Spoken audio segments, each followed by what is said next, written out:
نبی پاک صلی اللہ تعالیٰ علیہ وآلہ وسلم نے 3 باتیں ارشاد فرمائیں۔ سب سے پہلے حضور نے نجات کے لیے جو بات ارشاد فرمائی وہ بڑی قابل غور ہے اور سمجھنے والی ہے۔ حضور علیہ الصلوۃ والسلام نے پہلی بات ارشاد فرمائی، فرمایا اگر تو نجات چاہتا ہے تو اپنی زبان کو اپنے قابو میں رکھ، اپنے بولنے پر کنٹرول کر، تول کے بولنا شروع کر، اپنے لفظوں کی حرمت کا خیال کر۔ اپنی زبان پر جو بندہ کنٹرول پا گیا، یہ پہلی علامت ہے نجات کی۔ اور ایک مقام پہ نبی پاک علیہ السلام نے یوں بھی بیان فرمایا تم مجھے گارنٹی دو 2 چیزوں کی، اور مجھ سے گارنٹی لے لو جنت کی۔ فرمایا تم مجھے اپنی 2 ٹانگوں کے درمیان شرمگاہ کی اور 2 جبڑوں کے درمیان زبان کی گارنٹی دے دو، اور میں اللہ کا محبوب ہو کے تمہیں جنت کی گارنٹی دیتا ہوں۔ پہلی بات نجات کے لیے نبی پاک علیہ السلام نے یہ ارشاد فرمائی کہ اپنی زبان کو اپنے قابو میں کر، اس پر کنٹرول کر۔ اور دوسرا فرمایا تیرا گھر تیرے لیے کافی ہے، ادھر ادھر بلا وجہ نہ گھوما کر، بغیر سبب کے بہت ساری مجالس میں نہ جایا کر۔ ضرورت کے لیے جائیں، خیر پانے کے لیے جائیں، اچھے ارادوں سے سفر کریں۔ گئے ہمارے صوفیاء علماء دور دراز کے سفر کیے محدثین نے، کس لیے؟ حضور کی احادیث کو جمع کرنے کے لیے، نبی پاک علیہ الصلوۃ والسلام کے فیضان سے حصہ پانے کے لیے۔ لیکن فرمایا ادھر ادھر نہ۔ کچھ لوگوں کو بڑا شوق ہوتا ہے، اس مجلس میں بھی جائیں گے، اس محفل میں بھی جائیں گے، اس کی بھی سنیں گے، اس کی بھی سنیں گے۔ نتیجہ یہ رہے گا کہ بے یقین ہو جائیں گے، اپنے گھر سے نکلیں گے، گھر گھر پھریں گے، کسی گھر کے نہیں رہیں گے۔ تیرے لیے تیرا گھر کافی ہے، اپنے گھر رہ، اپنا گھر جو ہے وہ تجھے کفایت کرے، اپنے گھر میں قیام کر۔ یہ دوسری علامت ہے نجات کے لیے۔ اور تیسرے نمبر پہ نبی اکرم صلی اللہ تعالی علیہ وسلم نے فرمایا اگر تو نجات چاہتا ہے نا تو اپنی خطاؤں پہ رویا کر، اپنی خطاؤں پہ آنسو بہا، اپنے آپ پہ رو، اگر چاہتا ہے کہ بچ جائے۔ 3 چیزیں نبی پاک علیہ الصلوۃ والسلام نے بیان فرمائیں۔ زبان کو قابو میں کرو، اپنے گھر میں قیام کرو، اور فرمایا کہ تم اپنی خطاؤں پہ رویا کرو۔ یہ 3 اگر چیزیں تمہیں میسر آتی ہیں تو پھر رسول پاک علیہ السلام کی زبان فیض حق کے ترجمان سے گارنٹی مل رہی ہے کہ اللہ اس بندے کو نجات عطا فرمائے گا۔ بہت شوق ہے لوگوں کو باتیں کرنے کا، بڑی باتیں، اوئے ہوئے۔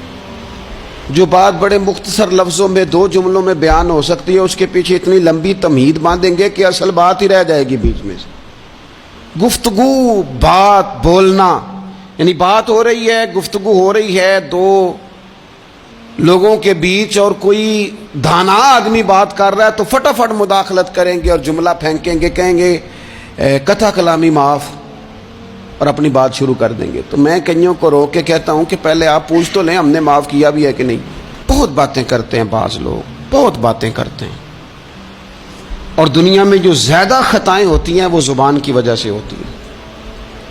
عملاً کوئی کسی کو کیا تکلیف دے گا، ہاتھ کوئی کسی پہ کیا اٹھائے گا، لیکن لفظوں کے تیر، جملوں کے ترش لہجے اور زبان کی کڑواہٹ۔ حضرت عثمان غنی رضی اللہ تعالیٰ عنہ فرمایا کرتے تھے کہ زبان تو روح کو گھائل کر جاتی ہے، بندے کو اندر سے توڑ کے رکھ دیتی ہے یہ زبان۔ بہت سارے لوگ تھے، انہوں نے بہت سارے جملے زندگی میں بولے، میں یقین سے کہتا ہوں کہ انہیں بھی پچھتاوا ہوا کہ یار مجھے یہ والا لفظ نہیں کہنا چاہیے تھا، لیکن کاش یہ بعد میں پچھتانے سے پہلے آپ سوچ لیتے۔ اور بہت سارے لوگ ایسے ہیں جو مجھے پتہ ہے جو وہ کہہ رہے ہیں وہ معافی ضمیر ان کا نہیں ہے، وہ ان کے خیالات نہیں ہوتے، لیکن وہ کہہ دیے انہوں نے، اور کہنے کے بعد اندازہ ہوا کہ یہ ہمیں کہنا نہیں چاہیے تھا۔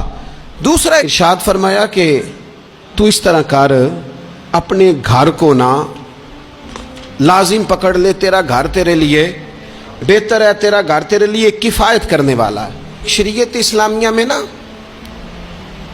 رہبانیت منع ہے، سارے حقوق چھوڑ کے بندہ گھر میں بیٹھ جائے, حجرے میں بیٹھ جائے, مرضی منع ہے. لیکن کچھ دیر کے لیے وَتَبَتَّلْ إِلَيْهِ تَبْتِيلًا, سب سے کٹ کر اللہ کے ساتھ جڑ جاؤ. قرآن مجید نے کہا وہ کیا ہے کہ کچھ دیر کے لیے خلوت ضرور اختیار, جیسے آپ اعتکاف میں بیٹھے ہیں, سب سے کٹ کے اللہ کے گھر آ گئے, یہ کچھ دیر کے لیے یہ کام کرنے کا ضرور حکم دیا گیا. آپ دیکھیے حضرت موسیٰ علیہ السلام, اسلام میں رہبانیت نہیں, سارے حقوق چھوڑ کے جانا نہیں, لیکن کچھ دیر کے لیے, تھوڑی دیر کے لیے. حضرت موسیٰ علیہ السلام 40 دن کے لیے گئے نا کوہ طور پہ, پھر اللہ نے تو رات عطا فرمائی. وَإِذْ وَعَدْنَا مُوسَىٰ 40 لَيْلَةً, ہم نے موسیٰ علیہ السلام سے 40 راتوں کا وعدہ لیا. نبی پاک علیہ السلام کتنے دن جا کے پہلے غار حرا میں بیٹھے, پھر اللہ تعالیٰ نے وحی عطا فرمائی. تو کچھ اپنے گھر میں وقت گزاریں, عبادت میں وقت گزاریں, اللہ کی یاد میں وقت گزاریں.